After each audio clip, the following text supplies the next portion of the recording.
स्वागत है दोस्तों बाल विकास की आज की इस वीडियो में।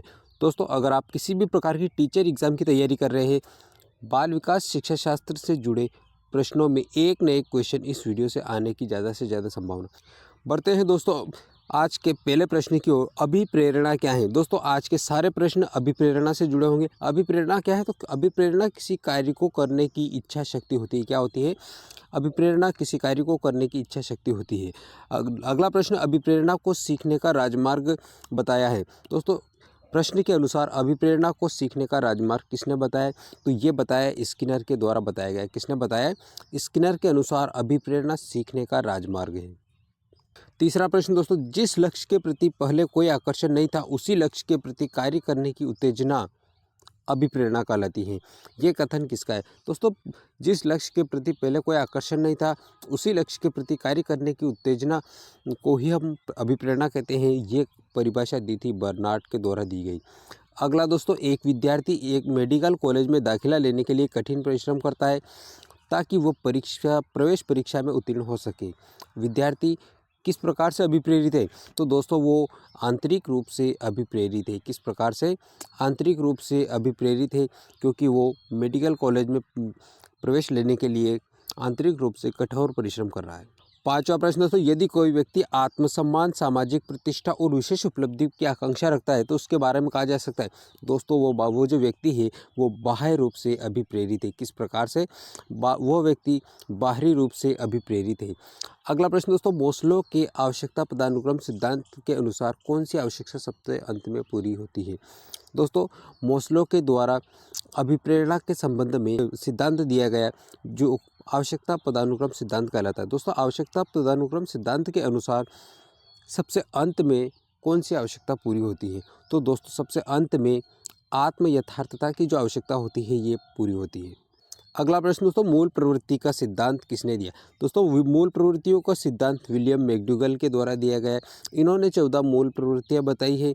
आठवां प्रश्न दोस्तों, किसी कार्य को अपनी स्वयं की इच्छा से न करके दूसरों की इच्छा से करना पड़ता है तो अभिप्रेरणा की स्थिति कौन सी होती है?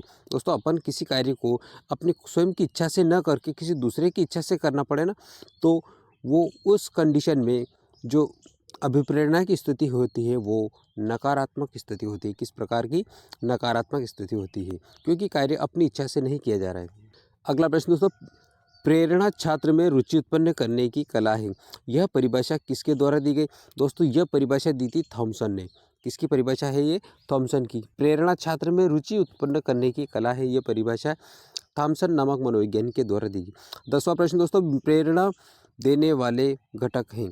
दोस्तों प्रेरणा देने वाले घटक कौन कौन से हैं? तो प्रेरणा देने वाले घटक प्रोत्साहन, आकांक्षा और दंड, ये प्रेरणा देने वाले प्रमुख घटक हैं। वीडियो पसंद आ रहा है तो लाइक कीजिए, चैनल पर नए हैं तो चैनल को सब्सक्राइब कर लीजिए। बढ़ते अपन 11वें प्रश्न की ओर। अगला प्रश्न दोस्तों, सीखने में प्रेरणा की भूमिका होती है। तो दोस्तों सीखने में प्रेरणा की भूमिका किस प्रकार की होती है? सीखने में प्रेरणा की भूमिका दोस्तों व्यवहार में परिवर्तन लाती है। किस प्रकार से? व्यवहार में परिवर्तन लाती है, चरित्र निर्माण में सहायक होती है और बालक के व्यक्ति के मानसिक विकास को बढ़ाती है। किस प्रकार से? सीखने में प्रेरणा व्यक्ति के व्यवहार में परिवर्तन, चरित्र निर्माण में सहायता करती है और मानसिक विकास में मदद करती है।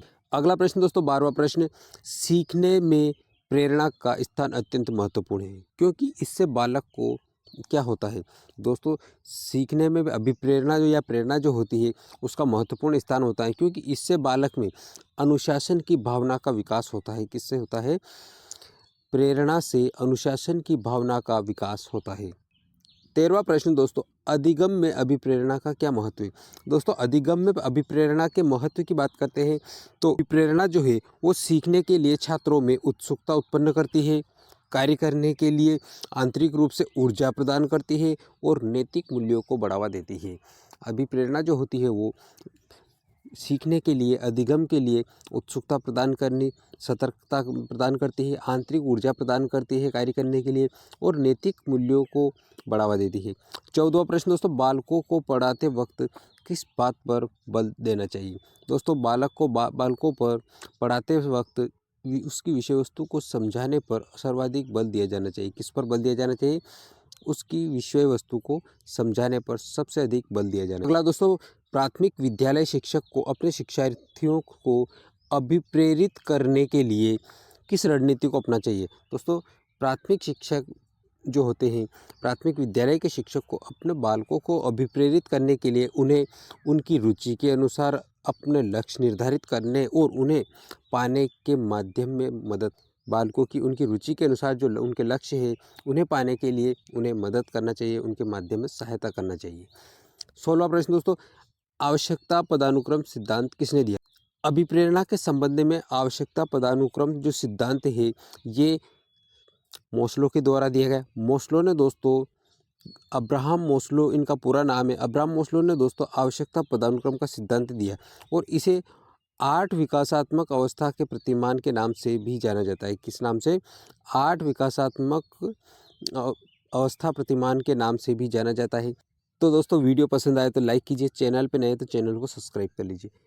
मिलेंगे अगले वीडियो में, तब तक के लिए आपको बहुत बहुत धन्यवाद।